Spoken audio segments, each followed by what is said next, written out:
Kag sa good vibes, paborito mo ang famous Bacolod chicken and asal pero gusto mo nga may iban pagid nga sudan nga ipares diri. May ara. Ato ni Baluon sa report ni Romeo Subaldo. May bisita ka nga gusto magkaon sa ang popular nga Bacolod chicken inasal. Inabala ang naga-aso-aso. Ang saboroso.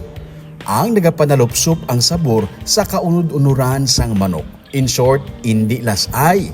Pero gusto mo man, may iban pagid nga ipares diri nga sudan, parehas na lang sa mga bagong bakit nga talaba, gikan sa naga-init-init nga tubig, kag naga-aso-aso samtang ginalukit.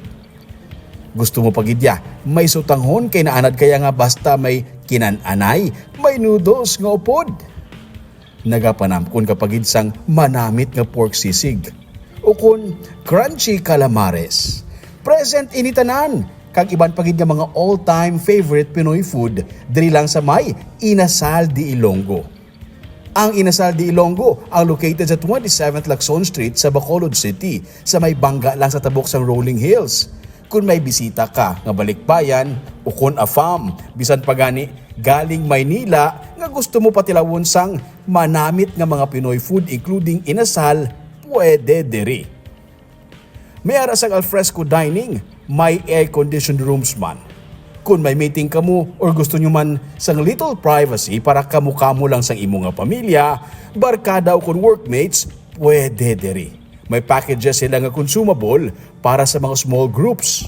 Ari pagid, after mo kaon, kagusto sang imo bisita nga magdala pa uli sang inasal nga manok kay nanamitan gid sa. May naka-vacuum pack diri nga mga cook nga chicken inasal nga pwede ikarga sa eroplano. Pwede ipasalubong, pwede dalon sang imo nga OFW family or friends kag i-freezer lang pag-abot sa iyang destination. Hindi man problema ang parking kay may malapad nga parking space. Kung naga-crave ka lang sang inasal, o kung luyag mo lang gid sa mag-eat out, sa Inasal de Ilonggo, hindi lang inasal ang ara. Madamo sang iban nga pwede mo pa i-order. Romeo Subaldo para sa Digicast Negros.